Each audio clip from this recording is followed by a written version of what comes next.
Okay, so today we're going to be talking about the nations, and in some ways it's a thing that's very strong in my mind and in my heart. This week I've been considering who I am and why I am where I am now. What's the track? What was the timeline? How did I get there? We've got an 11-month-old puppy. His name's called Jocko. Ask me another time why he's called that, and I'll tell you. And he is a fox red Labrador, and he's a great dog. You know, he's pretty chilled around the home. He'll run with me if I want him to. And every morning when I go walking, and I take him out every single morning, about 6 or 7 o'clock in the morning for an hour, we meet loads of different people. And in this last week or so that I've been thinking about this talk and reflecting, I've been thinking about the old thing about that the dog looks like the owner, or more to the point, the owner looks like their dog. And as I've been walking around, I'll see an older person, man, and with grey hair and, got a wispy sort of goatee. And then I look at the dog and I'm like, actually, that does work. And then I see an older Labrador that maybe has some weight issues, and I'm like, yep, that still works as well. And I'm wondering, what does Jocko have to say about me? And, I'm compared to animals a number of times by my loving wife, and I've been called a badger because of my stylish hair colouring, which is all natural, by the way. I'm also sometimes called a rattlesnake for my patience. I'd like to think that the rattle's quite long before the bite, but maybe not always. But when we think about these things and we reflect on our lives, there is a story that tells us where we are and where we've got to, isn't it?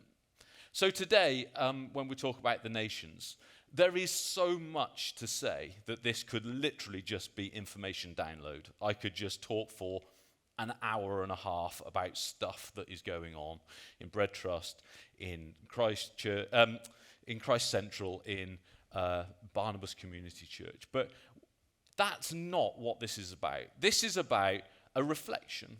So yes, I'm going to tell you loads of information, and I hope that you'll find it really interesting, and I hope that you'll be provoked. But I also want to provoke you into thinking, what's your timeline? What's it look like for you? Where have you got to? What is God doing in your life?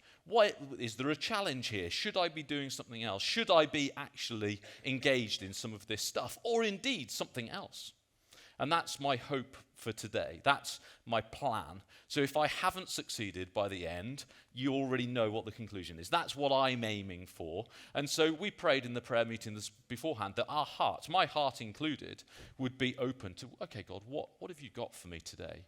What is it? It's not just about receiving information. What about my heart? So that's where we're going. So when I reflect on my heart for the nations, I have to go back to 1996 or 1997, and I'd already been saved. I've been saved for 13 or 14 years, and I knew who God was. I understood what he had for my life. I'd had some fairly profound prophetic words when I was younger, but in all honesty, I kind of lost the way a little bit. I was a little bit bored. And when I used to sing songs about being content and that he would fulfill me and all these sorts of things, in all honesty, at that time I was thinking, really? Because I don't feel it. In all honesty, I didn't feel it. I was somebody that loved adrenaline. I loved speed. I used to do all sorts of things to peak the adrenaline. But actually by 96, a bit earlier, somewhere around there though, God had actually taken many of those things away from me. And it was a really tough time. And some of you guys will know, you knew me in those days. And I was battling in a way that I needed a reset. There's an old adage that says, show me your 4 or 5 closest friends and I'll show you your future. Well, I had 1 or 2 and they're sat here. But actually the rest of my friends, I didn't want to be like them. Not in any way, shape or form. And so I did a thing where I spoke to God in a fairly direct way. And I said to him, you either send me away from this area or I am going anyway. And I'm really grateful to God because in that moment he was so faithful. And I believe actually if he hadn't have sent me, I would now be dead. And that is the reality because of the things that I was pursuing. But he sent me to South Africa, to Cape Town, where actually when I met the people there and I met my friends that are still my friends today, when I looked at the 5 closest friends, that will be my future. Well, that's exactly what I wanted. They were the cream of the crop. They were doing exciting things. They were academic. They were clever. They were hardworking. All of these different things, all of these different models. They were doing things that were dangerous, but they were doing it with God. And they were faith-filled and they wanted to chase him. They had a mission. Their mission was Africa, was up Africa. That was basically their mission. And it was a mission that I fully loved and endorsed and was wanting to be a part of.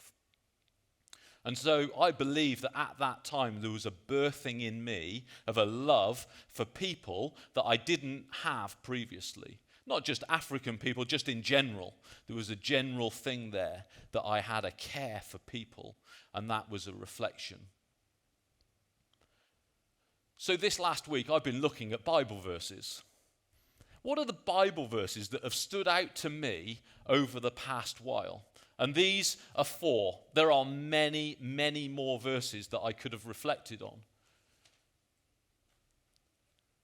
Matthew 25, verse 40, Jesus is talking about those that are going to be coming to heaven with him and those that maybe will not, or those that won't. And he reflects in a story, he says, for the things that you did to the least of these, you did it for me. That was talking about feeding them and giving them water. And I wanted to be the one that was giving, not the one that was withholding. That spoke very deeply to me. 1 Corinthians 13. Since I was 14 years old, I've had prophetic gifts. God had given me a prophetic gift when I was baptized in the Holy Spirit as a youngster. And I knew what it was like to prophesy. But I didn't want to be a resounding gong or a cymbal. Who wants to be one of those clanging noises? No, I wanted to be somebody that had heart and that was able to help and to love people. Luke 5, remember the amazing verses, the story there of when friends bring a paralyzed man and they want to get him in front of Jesus, but the house is so full that they couldn't, so they peeled off the roof and lowered him down. And the people were judging what Jesus was doing. And Jesus here says, which is easier to say, you are saved or get up and walk? I wanted to see those things. I wanted people's eternal destinies to be changed, but I equally wanted to make a difference through God in their actual being here and now.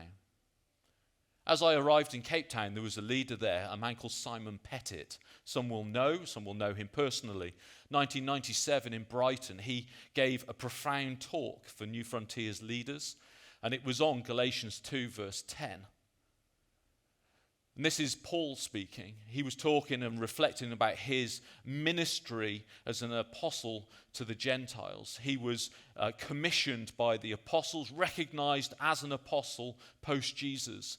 And the one thing that they wanted to encourage him to do was to care for the poor, which he says here is exactly what he wanted to do. I wanted to do that. We were caught up in that as a church there in Cape Town. It was birthed in me, and it still is profound here and now. As time went on, I came back from Cape Town. I felt called to Shrewsbury, to Barnabas Community Church, and I've been here forever since, and I believe that I will probably be here forever too. That's the way I feel. That's the way that Kate and I have planned our lives, because that's what we think God has for us. As I came back in 99, right at the end of 99 and all the way through, I came back with a mission and a thing that I was to do, and that was actually to build a career and to go on and do those things. That was what people had prophesied over me and people had directed me who I really trusted. By about 2014, 2015, I was beginning to get really itchy feet. They say, don't they, that the African bug bites you and you'll never ever lose it. Well, that is definitely true of me. And I play squash, as does Martin. And we were in the squash changing rooms, very sweaty, post-game, not playing one another, playing different people. And I'd heard on that Sunday that Martin was going to Zambia to go and speak because of the School of Leadership work that he'd been doing. And all I said was, as a total throwaway comment, I am so jealous, I would love to come. And remarkably, Martin just turned around and said, well, why don't you? I think 2 people had actually let him down, had cancelled on him and said that they weren't able to make it. And so he offered it to me. And I thought, well, I'd love to, but there's no way that my young family is going to allow me to go because it's just too much. And so I said, I'll let you know, Martin, but the answer will probably no. As I went home and I spoke to Kate, slightly in fear and trepidation, I said, I'd said this, and Martin said, well, you can come. And even greater shock, in all honesty, with 2 very young children, Kate said, you should go, 100%. And that was the start of the interaction with me and the nations in a new way, and the start of the work that we've been doing in BREADtrust. So today we are going to have some conversation about who I am, but I'm going to reflect this back to you at the end. I'm going to explain some things to you now about some of the mechanisms by which we here in Barnabas Community Church have friends in other nations. We have friends because your friends are my friends and my friends are your friends. Equally, there are other people in this room who represent here, and you can see on this slide deck that we have trustees, of which many come from this church.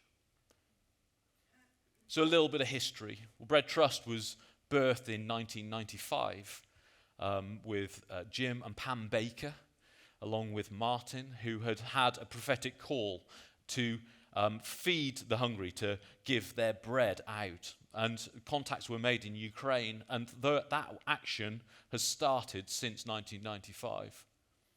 Since then, Zambia was added, and some work was done there, which we'll talk about in a moment.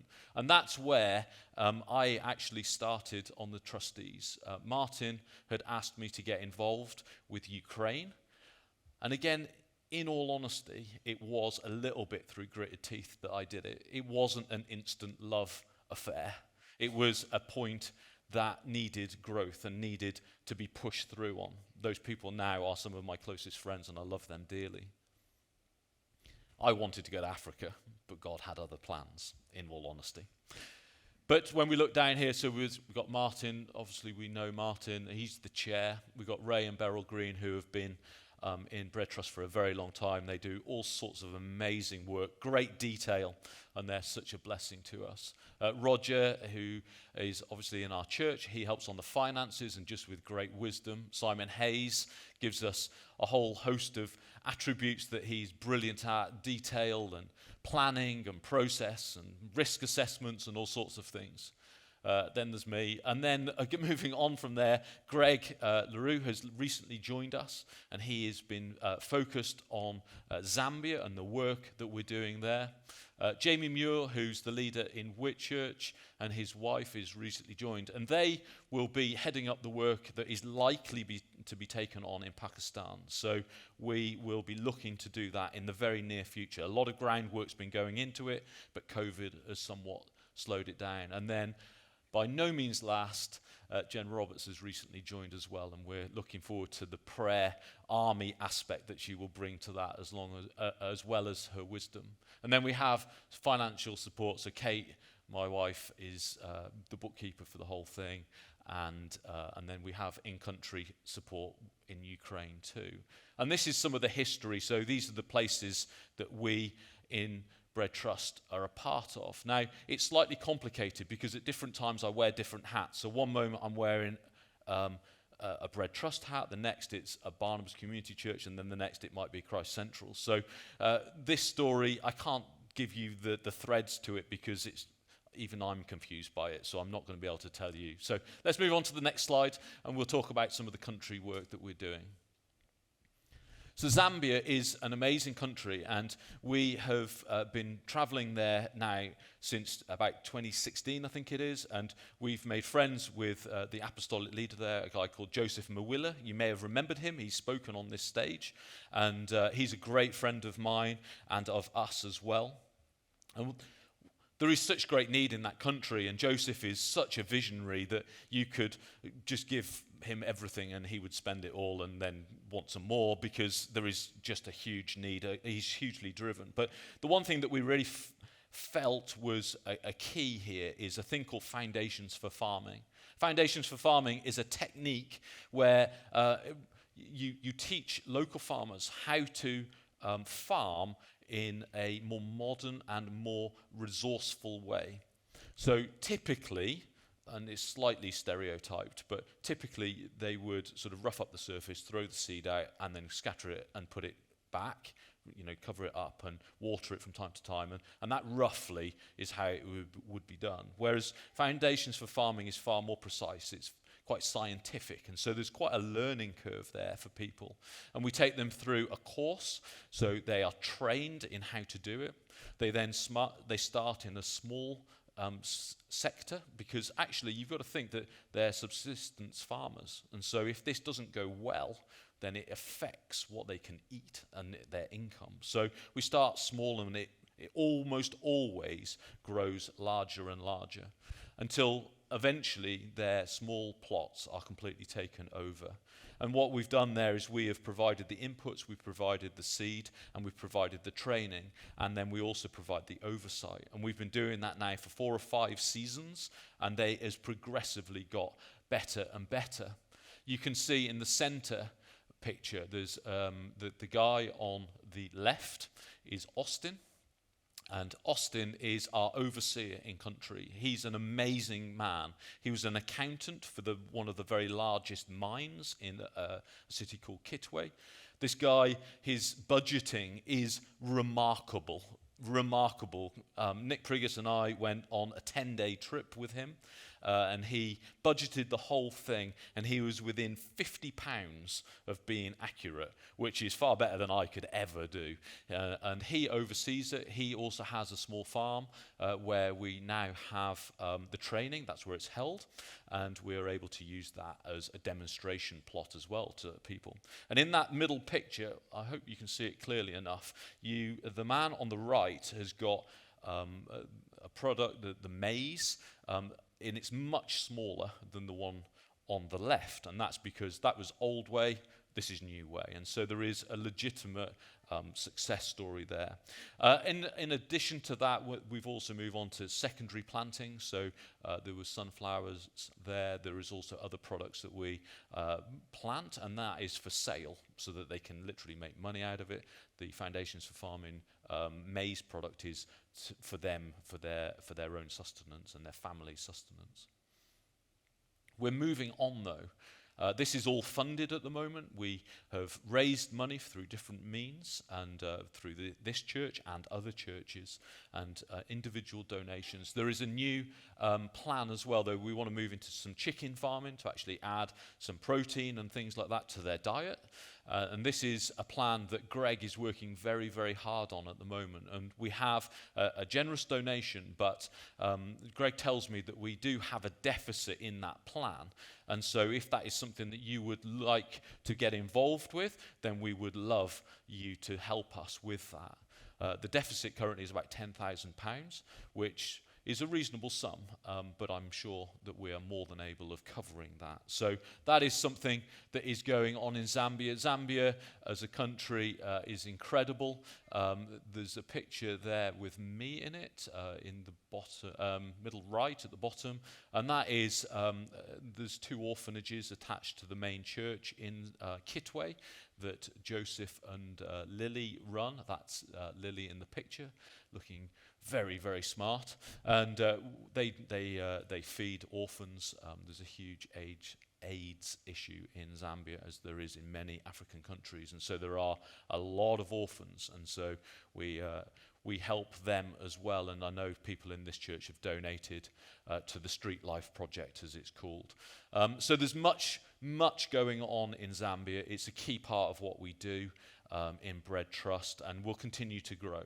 And we have partners out there that are fully trustworthy and land the money exactly where it's going to be. They oversee, and they are very, very strict, like really strict. If you don't do it the way that it's prescribed, then you have another chance to get it right the next season. But after that, it's moving forward. And so I think that one of the things that we are very, very positive about is the way that people are held to account for the way that they act. The money is spent very, very judiciously.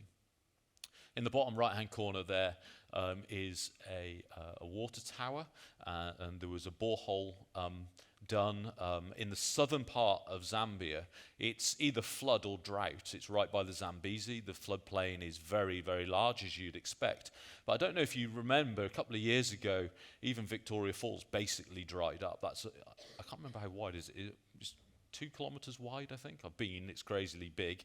But basically, the waterfall pretty much dried up in the summer, which is an issue with climate change. And so we, along with Christ Central, helped pay for this, did a borehole. It's exceptionally deep, and it was a risk, if I'm honest, but it's actually come out well, and we're able to water plants with that water. So a great success, and we'll be looking to grow that in the future.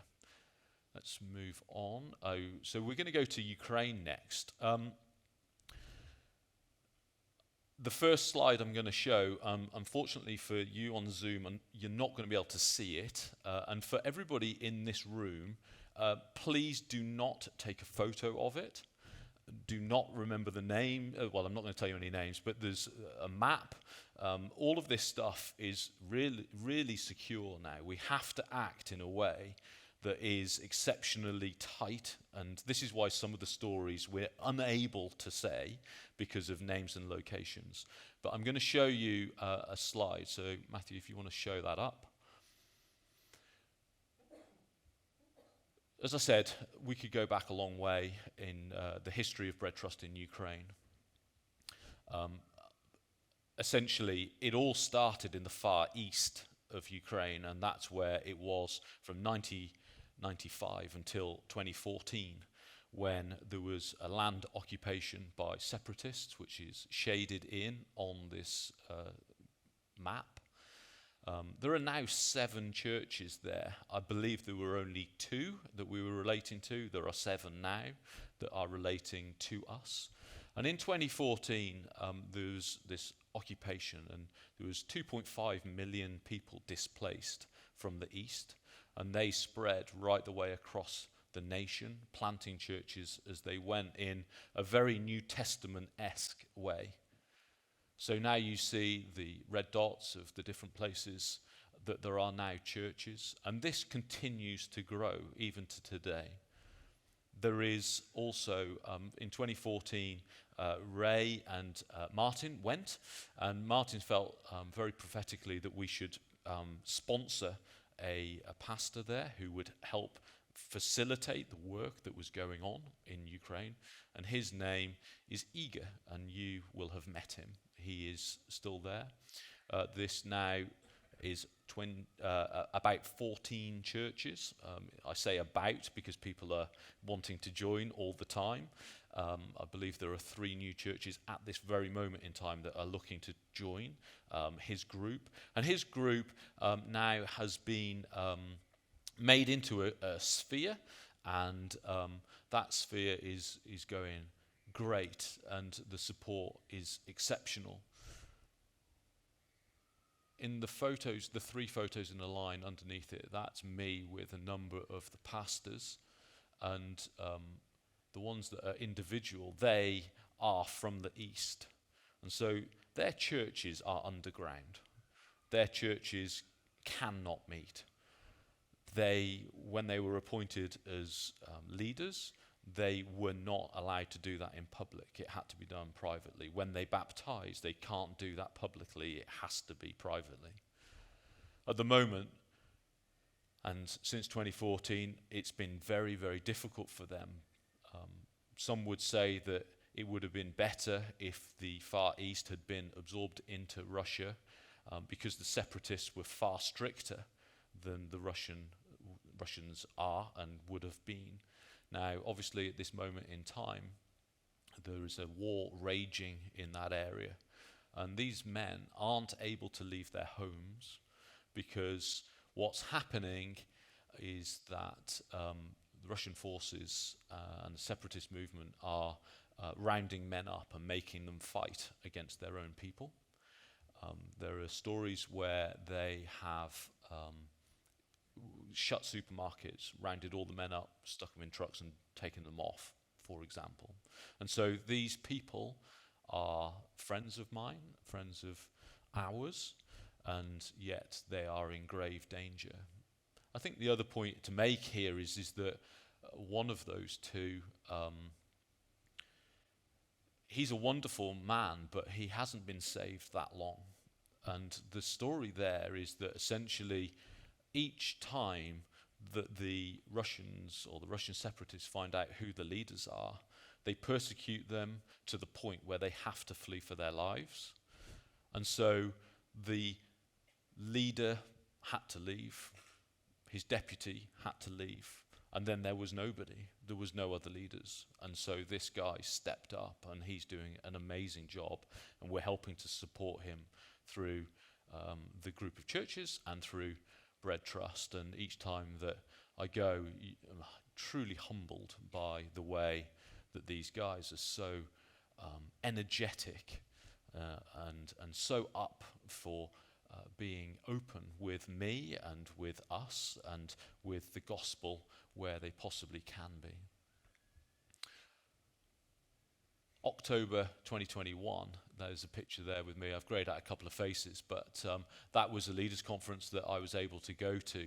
I did tell you about that, I think, and so we're not going to spend too much longer on that. But from October 21, and in all honesty, since 2014, those of us that knew anything about it were expecting Russia to do something. So we had been primed for quite a long time. In October, we were already making plans as to what we were going to do. Let's move to the next slide. This one will be shared with you guys on Zoom as well, so you'll be able to see this. But from October to February, there was a significant change. And this, the picture on the left, is all the explosions. Now, actually, and technically, quite a lot of that is outgoing fire, not incoming fire, because it's shooting down stuff that would otherwise cause problems. But this was taken from a friend of mine's flat.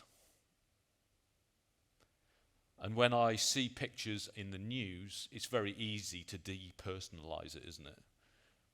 But that's a friend of mine's house, their apartment. Now, the one in the middle was in Kyiv, and this is a devastating shot. We didn't know anybody there, but this, again, is a picture taken by a friend of ours who lived locally to it. So we want to land this squarely in our hearts, that we can make it Call of Duty on PlayStation, but it isn't. These are our friends. And it is desperately sad what's going on. We've been praying, and one of the key things that I felt very strongly about was the story in the Old Testament about Joseph. When Joseph went through his life, and he had a timeline, didn't he? Quite a long timeline. But eventually he landed in Egypt, and there he was able to do storehouses and store up foodstuffs, and was able to then serve many other people. The top right picture here is actually our first storehouse. This is the beginning of the birth of the prophetic word that we have had from BREADtrust to these guys. I spoke to the pastor that leads one of the churches, and I said to him, be bold and just go out there and ask somebody for a place. I said, if it's money, we'll pay for it, but ask for it to be free. This is a school. It's been given to us for absolutely nothing. The bottom picture is a room in that school that is full of stuff. We now have There's one in this city. We're going for a second one in that city. We've got three others, that are being built up. We are planning prophetically, and lots of money is being pumped over there at the moment to fill these places. We thank you once again to Ottilia and to Marius for helping us. It was very difficult to buy products in country at a time, and so we were managing. Marius and I went, you may remember the story, we went to Romania to prove a route. We delivered a couple of weeks, 3 weeks ago, the major parts of that, and then 2 weeks ago we delivered a whole load of medication as well. It would have been impossible without you guys. We needed a Ukraine and a Romanian speaker, and I don't do either. So thank you so much. Ottilia worked so hard on that and was a great success. Actually, at the moment, supply chain is working in Ukraine. It's restarted, and so we have a new policy of the way that we're operating in that place, and so we're able to buy stuff in country. We're currently struggling to get money there, but it will happen. We're sure we can do it. It's just that it's been a problem. I think we've sent £50,000 to date. Maybe a little bit more, and we're partnering really closely with Christ Central on this. They're matching us pound for pound, dollar for dollar, and so that's a great thing. And so I've been liaising with Graham Anns, who many of you will know, and they have been super supportive and really, really helpful. Remind me what the next slide is, Matthew. Yeah, okay, just go back, flick back for a second. So we have another plan as well. I was literally texting in the service. You're not allowed to do that, by the way, but I was texting in the service a plan that we have, which is an awful lot of aid and an awful lot of money has been given to the surrounding countries for the displaced people. Obviously, many people have fled the country, but many more have stayed. And so one of our plans, and this is an emerging picture, which we will be fundraising for in the very near future, is around raising funds for internal refugee centres. They don't exist that we're aware of. We haven't seen any in our sort of circle. And so we have identified 2 places where that is exactly what we're going to do. We suspect that the tourist trade and hotels probably isn't going so well at the moment, and so we're going to try and make the most of that. And we have some figures through even this morning, which looks very possible. And so we're going to be looking to house people in transit need and care for them, both by feeding them and giving them water, but also by giving them a bed and a room for a period of time. And so that's the latest and most exciting thing I think that we're doing, and that's on sort of upcoming. So that brings us up to date. And the next slide is a picture that was from the UK Ministry of Defence, and this is a slide that shows Ukraine as a country, and this is as of yesterday. We can see the strikes that have been made right across the country. The brown shaded area is where Ukraine have taken back ground, but the red is where Russia currently occupies. And so we need to continue to pray for this country and pray for the people. By and large, the pastors that we know well have stayed in country. They had the means to leave, they had cars, they have money, but they feel so called to the people of the country, not just of the people of their church. And so please, please pray for these people. They are being exceptionally faithful and unbelievably brave. Please continue to pray for them. Many of the cities that we hear of in the news, they are the places that our people are. I'm not going to say any more than that, but be aware that that is exactly where they are. So please pray for them. We actually don't know of any casualties in our group, but that is by the grace of God, in all honesty.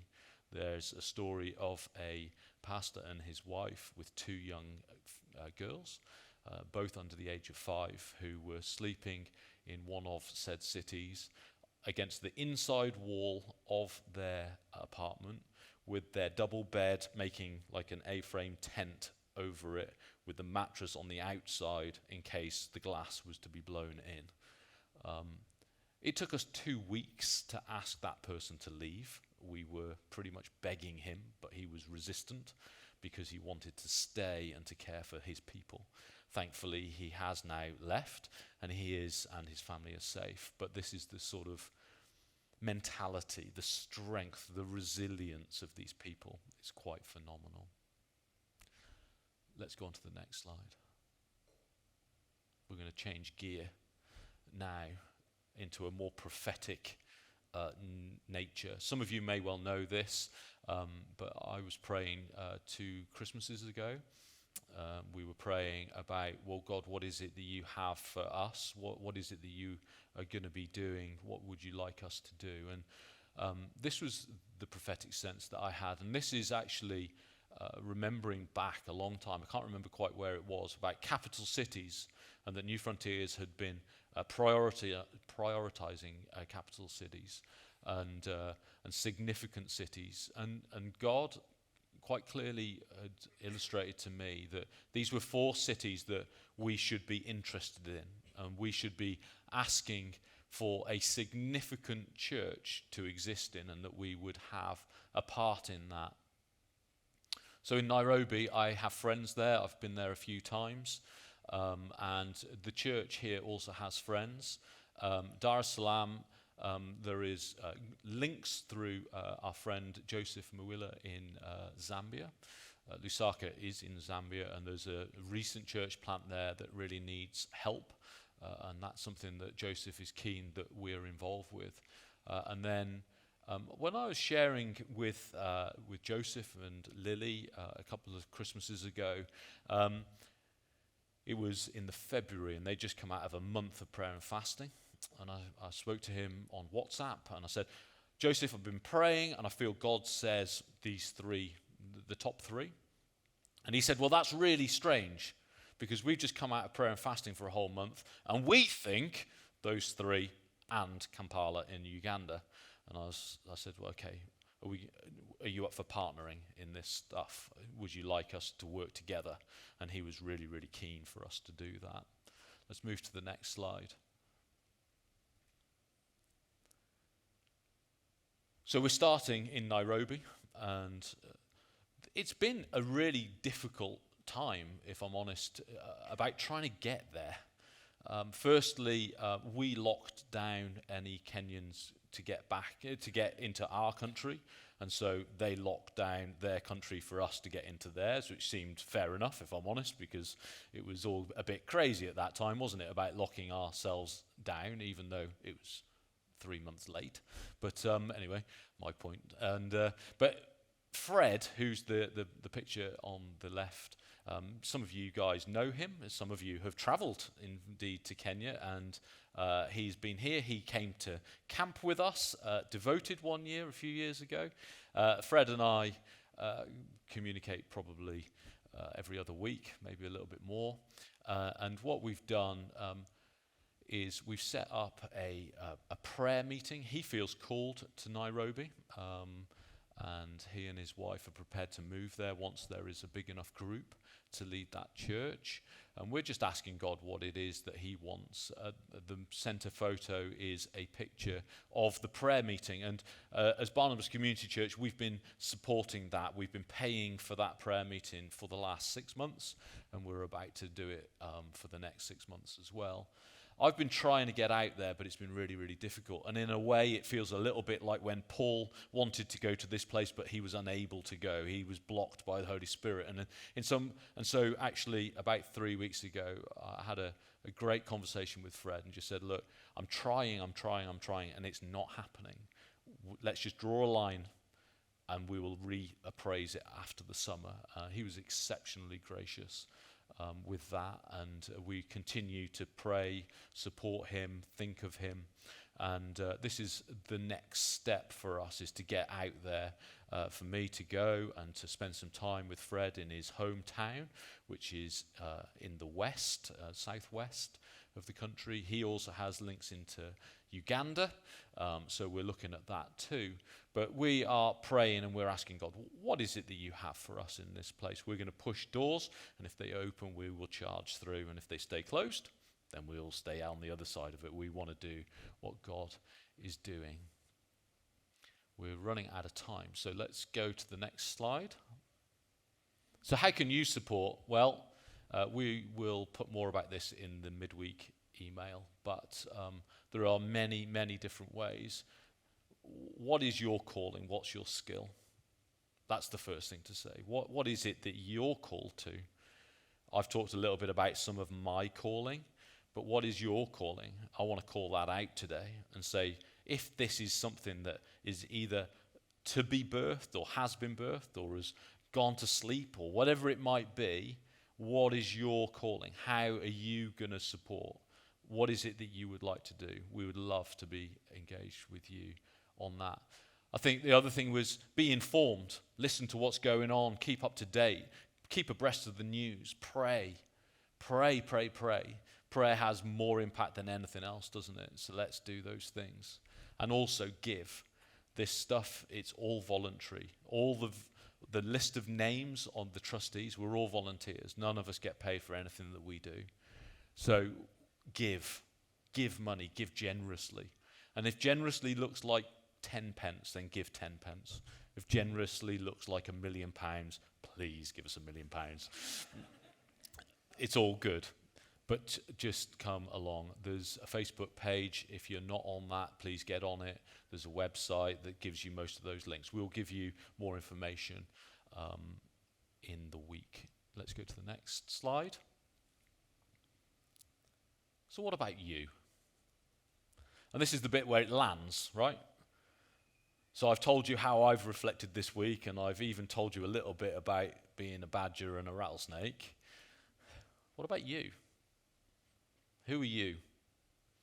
Must be more badgers out there, surely. No, you know what I mean, though. It's what's your calling? Where are you at? What does your timeline look like? I think the one thing I've realized over the last years is that my timeline always looks shorter in my mind than it does in reality. I want it to be shorter. I want it now. But actually, when you look at the heroes of the faith, most of them, it didn't happen straight away. Even Jesus waited 30 years. It's amazing how short-sighted we can be, but actually God has so much for us to do, and it takes time. If in 1997 I had been given this work that I probably would have wanted, in all reality, I'd have messed it up, big style. I still might, but it should be less of a mess up than it would have been. I realize that I need other people around me. I need people to help me. In those days, probably less so. What is your timeline look like? What are you frustrated about because it's taking too long? Who are you sharing it with? Who are your friends? Because it's true. I think it's a secular person that says it, but show me your 5 best friends and I'll show you your future. It's true. It's absolutely true because we're influenced by the people that we spend time with. I think sometimes I need to take a really good long look in the mirror. What have I done? What have I done to help this situation? What have I not done? And that today I think is probably a key challenge.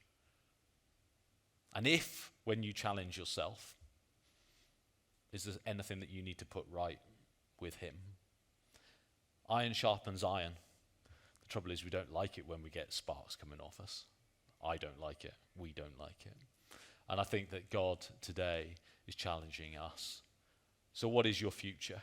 What is your timeline? What is your calling? And how can you help, whether it be in these pictures, whether it be in Zambia, in Ukraine, in Pakistan, in Kenya, any of these countries? Is it that, or is it just actually in your street? Because the gospel is needed everywhere. And so my encouragement to you today is please do some self-evaluation. Take the dog for a walk. Compare yourself with your own dog.